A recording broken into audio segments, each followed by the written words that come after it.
안녕하십니까? 이게 진짜 농구인강의 최연길입니다. 오늘은 지난 1월 26일 불의의 사고로 우리의 곁을 떠난 불멸의 스타 코비 브라이언트를 추모하는 코너를 마련했습니다.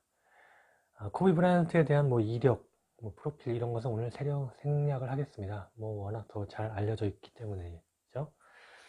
오늘 소개할 것은 코비 브라이언트에게서 가장 인상적이었던 경기 워낙 많았지만 그 중에 대표적인 한 경기, NBA 통산 한 경기 최다 득점 2위 기록인 81득점을 올렸던 경기를 한번 되뇌어 보겠습니다. 코비 브라이언트는 2006년 1월 22일 홈구장 스테이플 센터에서 열린 토론토 랩터스와의 경기에서 81득점을 올렸습니다. 아시다시피 NBA에서 가장 많은 득점을 올린 선수는 윌트 체인버린이죠. 100득점을 올렸는데요. 2위 기록이 종전에 윌트 체인버린 78득점이었습니다. 그러니까 코비 브라이언트가 81득점을 올림으로써 NBA 역사상 80득점을 넘은 선수는 코비 브라이언트와 윌트 체인버린 단 2명밖에 없습니다. 이 경기 전에 한 달 전이죠. 12월 20일 날 댈러스 매버릭스와의 경기에서 코비 브라이언트는 3쿼터까지만 뛰고도 62득점을 올린 적이 있습니다. 이날 32분 53초를 뛰었는데 62득점을 올렸거든요. 그 경기 끝나고 인터뷰에서 코비 브라이언트가 기자들의 질문에 그런 대답을 했습니다. 만약 4쿼터까지 뛰면은 몇 점을 넣었을 것 같냐? 라는 질문을 했을 때 코비 브라이언트가 한 80점을 넣지 않았을까? 라는 얘기를 했습니다. 필 잭슨 역시 마찬가지로 80점을 넣지 않았을까? 라는 얘기를 했는데요. 그 인터뷰가 예고편이었고 결국은 코비 브라이언트는 이날 81득점을 올리게 됐습니다. 이날 댈러스와의 경기에서 3쿼터까지 62득점을 올린 코비 브라이언트였는데요. 댈러스 전원이 올린 득점이 3쿼터까지 61득점이었습니다. 그러니까 코비 대 댈러스가 3쿼터까지 62대 61 혼자서 댈러스를 앞섰다고 볼 수 있습니다. 이날 1월 22일은 원래 한 1년 전에 돌아가신 코비 브라이언트의 할아버지의 생일이었다고 합니다. 할아버지와 할머니는 원래 필라델피아, 그러니까 아버지의 고향, 코비 브라이언트의 고향인 필라델피아에 살고 계셨는데, 이 경기 전까지 코비 브라이언트의 경기를 할머니가 NBA 경기를 단 한 번도 보신 적이 없다고 해요. 마지막으로 본 것이 코비 브라이언트가 고등학교 때 여름 캠프에 갔을 때의 경기였다고 하는데요. 그래서 코비 브라이언트와 부인인 바네사는 할머니가 혼자 할아버지의 생신을 보내는 것이 안쓰러웠기 때문에 LA로 바네사가 직접 필라델피아로 가서 할머니를 LA로 모시고 오게 됐습니다. 그리고 그 경기에서 결국 할머니가 처음으로 코비 브라이언트의 경기를 지켜보게 됐죠. 하지만 이날 경기는 잘 풀리지 않았습니다. 초반부터 토론토가 워낙 잘 나갔는데요. 실제로 토론토와 이 경기가 2차전이었습니다. 12월 7일 토론토의 홈에서 레이커스가 11점 차로 이겼지만은 이날 경기에서 코비 브라이언트는 굉장히 부진했습니다. 11득점, 9어시스트에 그치면서 굉장히 부진했는데요. 이날 경기 초반에도 토론토가 굉장히 잘 나갔습니다. 1쿼터를 36대 29까지 앞섰고요. 전반을 63대 49, 14점 차로 앞섰습니다. 그리고 3쿼터 한때 71대 53, 18점 차까지 벌리면서 사실 경기는 토론토가 이기지 않을까라는 예상을 했습니다. 그때 뛰었던 제일런 로즈라던가 모리스 피터슨도 우리가 워낙 잘 나갔기 때문에 경기를 이길 수 있지 않았을까라고 생각을 했습니다. 하지만 코비 브라이언트는 3쿼터부터 경기를 접수를 하면서 결국 이 경기를 뒤집게 되는데요. 이날 코비 브라이언트가 81득점, 6리바운드, 2어시스트, 2스틸, 1블락샷, 그리고 턴오버 3개를 기록을 했고요.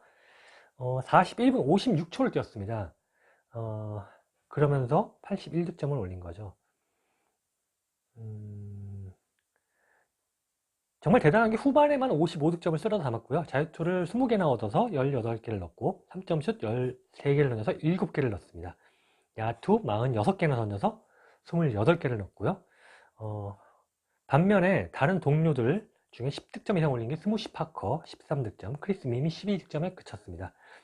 이에 맞선 토론토는 크리스 보시가 18득점, 마이크 제임스가 26득점, 맷 보너가 12득점, 제일런 로즈가 17득점, 찰리 빌라노에바가 13득점을 올리면서 고부금 분투했지만 코비의 원맨쇼를 막지를 못했습니다. 결국 이날 경기는 최종 122대 104로 레이커스가 뒤집었는데요. 이 뒤집게 된 원동력을 경기가 끝나고 한참 있다가 인터뷰에서 코비가 밝혔습니다. 할머니가 보는 첫 번째 경기에서 지고 싶지 않았다. 그것이 동기부여가 됐고, 할머니가 보시는 앞에서 내가 승리를 해야 됐기 때문에 이 경기를 잡았다라고 얘기를 했습니다.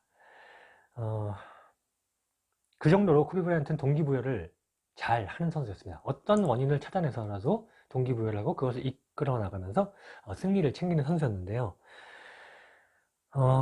그 경기 결국 81득점을 올리면서 코비 브라이언트가 한때 18점 차로 뒤졌던 승부를 18점 차로 오히려 앞서면서 뒤집게 만들었습니다. 바로 할머니가 동기부여가 이날 경기는 됐고 코비 브라이언트의 승부근성이 잘 빛난 경기였습니다. 코비 브라이언트의 할머니는 이 경기가 유일하게 코비 브라이언트가 생전에 뛰었던 NBA 경기를 직접 관람한 거라고 하고요. 뭐 우스갯소리는 그런 얘기도 있었죠. 뭐 이후에 나머지 29개 구단이 할머니의 출입을 금지한 게 아니냐, 이런 얘기가 있을 정도로 코비 브라이언트의 할머니 앞에서의 활약은 대단했습니다. 이 일화만 보더라도 코비 브라이언트는 대단한 선수입니다. 지기 싫어하는 것, 이것은 아마 NBA 역사상 마이클 조단보다도 더 뛰어난 선수였다고 볼 수 있습니다. 할머니가 안 봤어더라도 콜비는 지기 싫었을 거지만은 그럼에도 불구하고 할머니가 있었기 때문에 더욱더 지기 싫어했던 것이고요. 코비 브라이언트가 이날 경기를 보면은 굉장히 진지하게 임했다는 걸 경기를 보시면 압니다. 막 세레머니가 과하지도 않았고, 뭐 대단한 득점을 올리면서 뭐 오버하는 동작이 없었습니다. 차분하게 경기를 치렀습니다. 이날 경기에서 81득점을 마지막에 자유투를 넣으면서 올렸고요. 이때 제일런 로스가 그런 인터뷰를 했어요. 79득점을 올리고 있을 때 마지막에 자유투를 얻었을 때 굉장히 부담감이 컸을 것이다. 그래서 둘 중에 하나를 놓치거나 둘 다 놓칠 가능성이 높다라고 봤지만은 코비 브라이언트는 그에 굴하지 않고 그 중압감을 이겨내면서 81득점을 올렸습니다. 경기 4.2초 전에 토론토가 파울을 하면서 필 잭슨 감독이 코비 브라이언트를 빼는 선택을 했습니다. 이건 스탠딩 오베이션, 그 기립박수를 유도하는 장면이었는데요. 그런 면에서 필 잭슨 감독이 박수 받을 만했다라고 보여지고 관중들이 모두 일어나서 기립박수를 하는 박수 세례 속에서 코비 브라이언트는 이날 경기를 퇴장을 하게 됩니다. 지난 1월 26일 딸과 함께 농구 캠프를 가던 와중에 헬기 사고를 당한 코비 브라이언트, 마지막에도 농구와 함께 하려고 했고요.